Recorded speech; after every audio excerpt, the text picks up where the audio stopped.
ഈ വന്ന ഇവർ കാണുന്നത് ഇവളുടെ അടുത്ത് ഒരു 10 അടി പൊക്കമുള്ള ഒരു വലിയൊരു മനുഷ്യൻ അവർ ശരിക്കും കണ്ടു. ഞാനൊരിക്കലും ഒരു വീട്ടിൽ ചെന്നു. അവിടെ വ്യക്തികൾക്കല്ല പ്രശ്നം.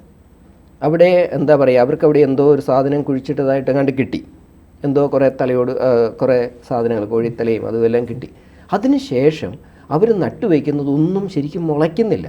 അവരുടെ കുരുമുളക് ചെടിയിലെ കുരുമുളക് ഉണ്ടായി കഴിഞ്ഞിട്ട് അത് ആയി വരുന്നതിന് മുമ്പ് അത് പൊഴിഞ്ഞു പോവുക, വാഴക്കൊല ഒടിഞ്ഞു പോവുക. അത്രയും നാൾ ഏറ്റവും നല്ല രീതിയിൽ വന്നിരുന്ന കാര്യം പെട്ടെന്ന് യാതൊരു മാറ്റവും മറ്റേ ക്ലൈമാറ്റിക് ചേഞ്ചോ മറ്റൊന്നും സംഭവിക്കാഞ്ഞിട്ട് നല്ല രീതിയിൽ പൊയ്ക്കൊണ്ടിരുന്ന കാര്യം പെട്ടെന്ന് തകിടം മറിയുക. അപ്പോൾ ഒരു നെഗറ്റീവ് എനർജിയുടെ ഒരു സ്വാധീനം അവിടെ വരുന്നില്ലേ? വ്യക്തികളിൽ മാത്രമല്ല, നമ്മുടെ കൃഷിസ്ഥലത്ത് മൃഗങ്ങളിലൊക്കെ ഈ സ്വാധീനം വരാം.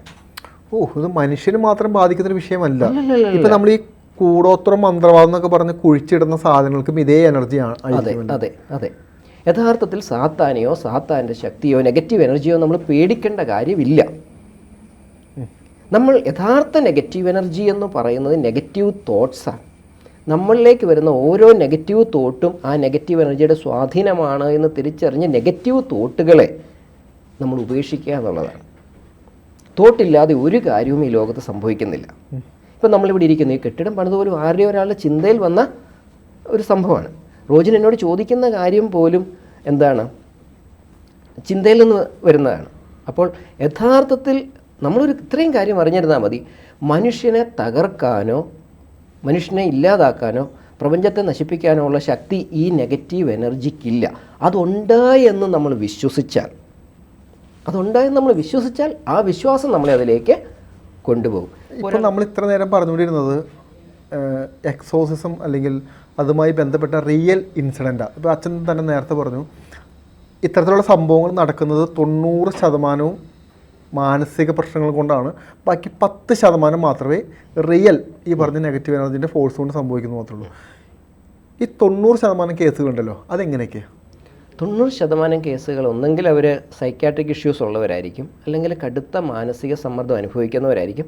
അങ്ങനെയുള്ളവരും ഇത്തരത്തിലുള്ള പല ബിഹേവിയേഴ്സും കാണിക്കുവാനായിട്ട് സാധ്യതകളുണ്ട്. അവരെ നമ്മൾ സൈക്യാട്രിസ്റ്റിൻ്റെ അടുത്ത് പോകുന്നു, കൗൺസിലിംഗ് സൈക്കോളജിസ്റ്റിൻ്റെ അടുത്ത് പോകുന്നു, ഹിപ്നോതെറാപ്പി, മെയിനായിട്ട് ഹിപ്നോതെറാപ്പിസ്റ്റിൻ്റെ അടുത്താണ് ഇവർക്ക് വളരെ നല്ലൊരു ഹീലിംഗ് കിട്ടുന്നത്. അപ്പോൾ അത്തരത്തിലുള്ള കേസുകൾ എന്തെങ്കിലും അച്ഛൻ്റെ അടുത്ത് വരാറുണ്ടോ? തീർച്ചയായിട്ടും. എൻ്റെ അടുത്ത് പൊസഷനാണെന്നും പറഞ്ഞ് കൊണ്ടുവന്ന ഒരു കേസ്, അതായത് ഒരു 9ാം ക്ലാസ്സിൽ പഠിക്കുന്ന ഒരു പയ്യൻ, അവൻ 3 തവണ ആത്മഹത്യക്ക് ശ്രമിച്ചു. നല്ല ഫാമിലി ബാക്ക്ഗ്രൗണ്ടുള്ള കുടുംബം, നല്ല ഫാമിലി, അപ്പനും അമ്മയും നല്ല സർക്കാർ ഉദ്യോഗസ്ഥർ, ഇവനാണെങ്കിൽ നല്ല മിടുക്കനായ ഒരു പയ്യൻ. അപ്പോൾ അവനിങ്ങനെ 3 തവണ ആത്മഹത്യക്ക് ശ്രമിച്ചു. എല്ലാ കാര്യത്തിലും മിടുക്കനാണ്, പഠിക്കുന്ന കാര്യത്തിലും മിടുക്കനാണ്, എല്ലാത്തിലും മിടുക്കനാണ്. അവൻ ആത്മഹത്യക്ക് ശ്രമിച്ചു. അപ്പോൾ അവരുടെ കുടുംബത്തിൽ നിന്നും മരിച്ചുപോയ ആരുടെയോ ആത്മാവ് കൂടിയതാണെന്ന് ആരോ പറഞ്ഞു ഇവരോട്. അപ്പോൾ അങ്ങനെ എന്താണ്, ഞാൻ ബന്ധന പ്രാർത്ഥന നടത്തുന്നയാളാണെന്നും പറഞ്ഞ് അച്ഛൻ ഇവനെ ഒന്ന് ബന്ധിച്ചു വിടെന്നും പറഞ്ഞ് എൻ്റെ അടുത്ത് കൊണ്ടുവന്നു. പക്ഷേ അവനോട് ഞാൻ സംസാരിച്ച് നോക്കിയപ്പോൾ എനിക്ക് മനസ്സിലായി അത് യഥാർത്ഥത്തിൽ പൊസഷനൊന്നും അല്ല, അത് ശരിക്കും മാനസിക പ്രശ്നമാണ്. അവനെ മറ്റ് കൗൺസിലേഴ്സിൻ്റെ അടുത്തും കൊണ്ടുപോയിരുന്നു. അവർക്ക് പോലും തിരിച്ചറിയാൻ പറ്റിയില്ല എന്താണ് ഇവൻ്റെ മാനസിക പ്രശ്നമെന്ന്. യഥാർത്ഥത്തിൽ അവൻ്റെ മാനസിക പ്രശ്നം വളരെ സിമ്പിളായിരുന്നു. അതവനോട് ഞാൻ ആദ്യമായിട്ട് അവനോട് കൂട്ടായി കഴിഞ്ഞപ്പോൾ ഞാൻ ചോദിച്ചു, എടാ മോനെ, നീ ആത്മഹത്യ ചെയ്യാൻ കാരണം എന്താ? അപ്പോഴാണ് അവൻ എന്നോട് ആ സീക്രട്ട് പറയുന്നത്. അവൻ്റെ മൂക്കൊരല്പം നീണ്ട ഇത്തിരി വ്യാസമുള്ള, മൂക്കിൻ്റെ ദ്വാരത്തിന് വളരെ വ്യാസമുള്ള മൂക്കായിരുന്നു. അപ്പോൾ കൂട്ടുകാരോ അവനോട് പറഞ്ഞു, എടാ പോത്തുമൂക്കാണ്, നിൻ്റെ മൂക്ക് കണ്ടിട്ട് പോത്തുമൂക്ക് പോലെ ഇരിക്കുന്നു, നിന്നെ ആരും പ്രേമിക്കാനോ പെണ്ണ് കെട്ടാനോ വരത്തില്ല എന്ന് പറയും. അവന് വിഷമമായി. കാരണം ക്ലാസ്സിലുള്ള മറ്റു പല കുട്ടികൾക്കും പല ലൈനുകളും ഒക്കെ ഉണ്ടെന്നാണ് അവൻ കേട്ടേക്കുന്നത്. അയ്യോ, അവൻ ചിന്തിച്ചപ്പോൾ ശരി, അവൻ കണ്ണാടി ചെന്ന് നോക്കിയപ്പോൾ അവൻ്റെ മൂക്ക് വല്ലാതിരിക്കുന്നു. യഥാർത്ഥത്തിൽ അത്രയ്ക്ക് പ്രശ്നമൊന്നും ഇല്ല അവൻ്റെ മൂക്കിന്. കളിയാക്കി പറഞ്ഞതാ. അപ്പോഴത്തേനും പിന്നെ അയ്യോ, ഇപ്പം ഈ സൊസൈറ്റിയിൽ എനിക്ക് ഒരു സ്ഥാനം കിട്ടത്തില്ല, ഞാൻ കാണാൻ കൊള്ളത്തില്ല എന്നൊരു ചിന്ത അവൻ്റെ മനസ്സിലേക്ക് വന്നു. എന്നാൽ ഈ വിവരം ചെന്ന് പേരൻസിനോടൊന്നും പറയാനുള്ള ഒരു ഫ്രീഡം ഒന്നും അവന് തോന്നിയില്ല. അപ്പോൾ അവനെ തന്നെ സ്വയം വില കുറച്ച് കണ്ടപ്പോൾ ഈ തക്കം മുതലെടുത്ത മറ്റേ നെഗറ്റീവ് എനർജി അവൻ്റെ മനസ്സിനെ സ്വാധീനിക്കാൻ തുടങ്ങി. വിലയില്ലാത്തവനായിരിക്കും ഈ ഭൂമിയിൽ, എന്തുകൊണ്ട് ജീവിക്കണം, പോയി ആത്മഹത്യ ചെയ്യണം. അങ്ങനെയുള്ള തോട്ടിൽ നിന്നുകൊണ്ടാണ് അവനത് ചെയ്യാനായിട്ട് വന്നത്. ഞാൻ വളരെ സിമ്പിളായിട്ട് അവൻ്റെ കാര്യം പരിഹരിച്ചു കൊടുത്തു കേട്ടോ. എങ്ങനെയാണെന്നറിയോ?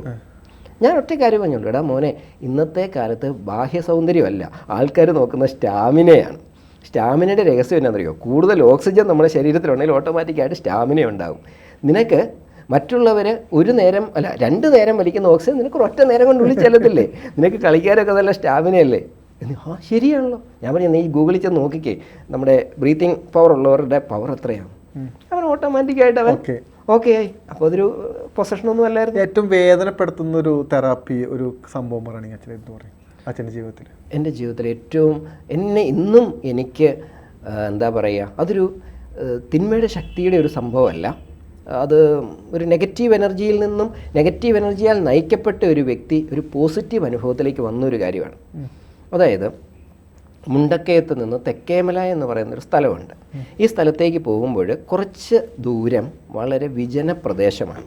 ഒരു എസ്റ്റേറ്റിനകത്തൂടെയാണ് ഇത് പോകുന്നത്. ഒരു മണ്ണിട്ട് റോഡിനകത്തൂടെയാണ്. അപ്പോൾ അത് ടാർ ചെയ്തു. അപ്പോൾ ഈ തിന്മയുടെ പ്രവൃത്തികൾ ചെയ്തുകൊണ്ടിരുന്ന 2 ചെറുപ്പക്കാർ അവർ ഒരു ദിവസം ഈ എന്തോ കാര്യത്തിന് തെക്കേമലയ്ക്ക് പോകാനായിട്ട് അവർ വരുന്ന സമയത്ത് മുന്നിലൊരു കൊച്ചു പെൺകുട്ടി, ഒരു എന്താ പറയുക, ഒരു 10-20 വയസ്സുള്ളൊരു പെൺകുട്ടി ഒരു സ്കൂട്ടർ ഓടിച്ച് അവരുടെ മുന്നേ പോകുന്നു. ഇവർ ബൈക്കിലാണ് വരുന്നത്. അപ്പോൾ ഇവർക്ക് തോന്നി എസ്റ്റേറ്റിനകത്ത് കയറി കഴിയുമ്പോൾ, വിജനമായ സ്ഥലത്ത് കയറി കഴിയുമ്പോൾ അവളെ അപകടപ്പെടുത്തണമെന്ന് ആർക്ക് തോന്നി? ഈ ചെറുപ്പക്കാർക്ക് തോന്നി. കാരണം അവർ തിന്മയുടെ ശക്തിയാൽ ലഹരിയൊക്കെ ഉപയോഗിക്കുന്ന വ്യക്തികളായിരുന്നു. അവർ ഇവളെ ഫോളോ ചെയ്തു. ഇവൾ പോകുന്ന സ്പീഡിനനുസരിച്ച് അവർ പുറകെ ഇതായി. എന്നിട്ടൊരു വിജന സ്ഥലത്ത് എത്തിയപ്പോൾ ഒരു മിനിറ്റ്, അതായത് ഈ നമ്മുടെ ഇന്നത്തെ കാലത്ത് ലഹരി ഉപയോഗിക്കാത്തത് വളരെ കുറവാണ് ആളുകൾ. അപ്പോൾ അച്ഛൻ ഇതിനിങ്ങനെ ജനറലൈസ് ചെയ്യുമ്പോൾ എന്താ പ്രശ്നം എന്ന് പറഞ്ഞു കഴിഞ്ഞാൽ, ഇപ്പോൾ ഒരു പെഗ് അടിക്കാത്ത ആളുകളില്ല, അപ്പോൾ എന്തെങ്കിലും വലി എല്ലാവർക്കും ഉണ്ട് ഈ സാധനം. അപ്പോൾ പ്രേക്ഷകർ മനസ്സിലാക്കണം, അച്ഛൻ പറയുന്നത് ഒരു 2 പെഗ് കഴിക്കുന്ന അല്ലെങ്കിൽ അങ്ങനെ മദ്യപിക്കുന്നതിനെ പറ്റിയല്ല. അതായത് അല്ലേ, അതല്ല ഉദ്ദേശിക്കുന്നത്. അതായത് ലഹരി കഴിക്കുക എന്നുള്ളതല്ല അച്ഛൻ പറയുന്നതിൻ്റെ പോയിന്റ്. ലഹരി കഴിച്ചിട്ട് അതിൽ നിന്നുണ്ടാവുന്ന തോട്ട്സ് ഉണ്ട്, അപകടകരമായ തോട്ട്സ്. ഒരാളെ ഉപദ്രവിക്കണം, കൊല്ലണം, അല്ലെങ്കിൽ ആക്രമിക്കണം, അതിനെ പറ്റിയാണ് അച്ഛൻ പറയുന്നത്. തീർച്ചയായിട്ടും കേരളത്തിലെ ഒട്ടുമിക്ക ആൾക്കാരും ഇവർക്ക് കഴിക്കുന്നവരാണ്. അപ്പോൾ ആൾക്കാർക്ക് തെറ്റിദ്ധാരണ വരാൻ പാടില്ലല്ലോ.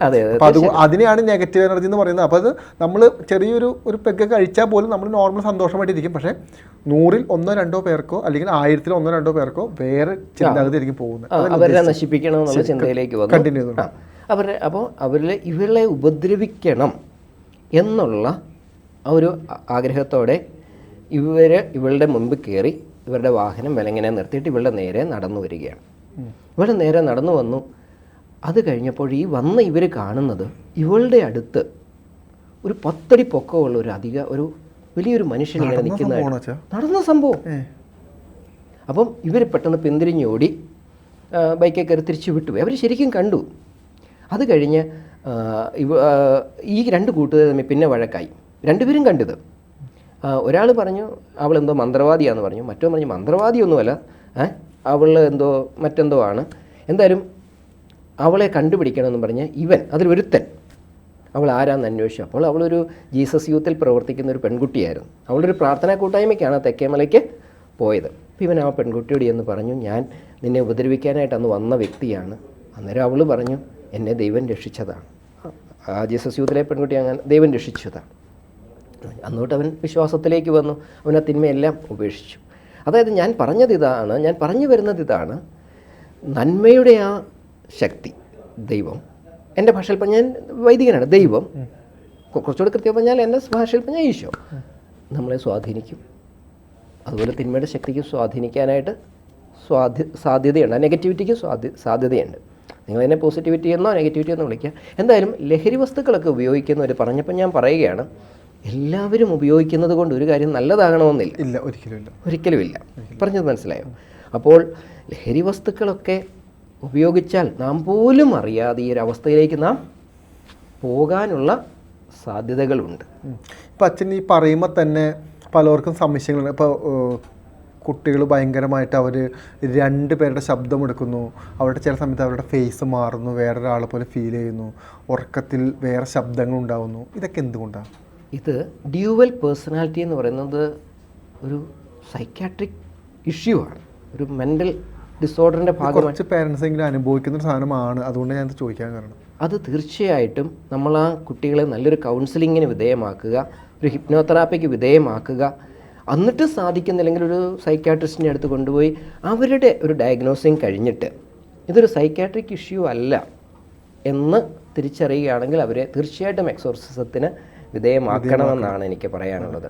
ഒരു പരിധിവരെ മെൻ്റൽ സ്റ്റാറ്റസ് എക്സാമിനേഷൻ എടുക്കുമ്പോൾ തന്നെ മനസ്സിലാക്കുവാനായിട്ട് സാധിക്കും ഇത് സൈക്യാട്രിക് ഇഷ്യൂ ആണോ അതോ മനുഷ്യ ശക്തിക്ക് അതീതമായ. അച്ഛൻ പറയുന്ന കാര്യം വളരെ കൃത്യമാണ്. അതായത് നിങ്ങൾ ഇത്തരത്തിലുള്ള കാര്യങ്ങൾ കാണുകയോ നിങ്ങളുടെ വീട്ടിൽ സംഭവിക്കുകയോ എന്നൊക്കെ സംഭവിച്ചാൽ നിങ്ങൾ നേരെ അച്ഛൻ്റെ അടുത്ത് വരണ്ട. വരരുതെന്നാണ് പറയുന്നത്. അതായത് കൃത്യമായി മെഡിക്കൽ കാര്യങ്ങളൊക്കെ നിങ്ങൾ ചെയ്ത് കഴിഞ്ഞതിന് ശേഷം നല്ല സൈക്കാട്രിസ്റ്റിൻ്റെ അടുത്തോ ആൾക്കാരുടെ അടുത്ത് പോയി ഇതൊന്നുമല്ല, ഇത് എവിടെയും കണ്ടുപിടിക്കാൻ പറ്റുന്നില്ല, ഇത് എന്താണെന്ന് മനസ്സിലാവുന്നില്ല എങ്കിൽ മാത്രമേ ഈ ഒരു ഓപ്ഷൻ തിരഞ്ഞെടുക്കാവൂ. അതെ, ആദ്യം നിങ്ങൾ മെൻ്റൽ ഹെൽത്ത് പ്രൊഫഷണൽസിൻ്റെ അടുത്ത് അല്ലെങ്കിൽ ധ്യാന കേന്ദ്രങ്ങൾ, പ്രാർത്ഥനയ്ക്ക് അങ്ങനെയും മാറുന്നുണ്ട്. അമ്പലങ്ങളോ ഓരോരുത്തരുടെ വിശ്വാസങ്ങൾക്കനുസരിച്ച് പോവുക. എന്നിട്ടൊന്നും മാറുന്നില്ല എങ്കിൽ മാത്രം എന്നെ പോലെയുള്ള എക്സോസിസ്റ്റുകളുടെ അടുത്ത് വരിക എന്നുള്ളതാണ് എൻ്റെ ഒരു അഭിപ്രായം. കൂടുതൽ വാർത്തകളും വിശേഷങ്ങളും നിങ്ങളിലേക്കെത്താൻ ABC TV സബ്സ്ക്രൈബ് ചെയ്യുക, ബെൽ ബട്ടൺ അമർത്തുക.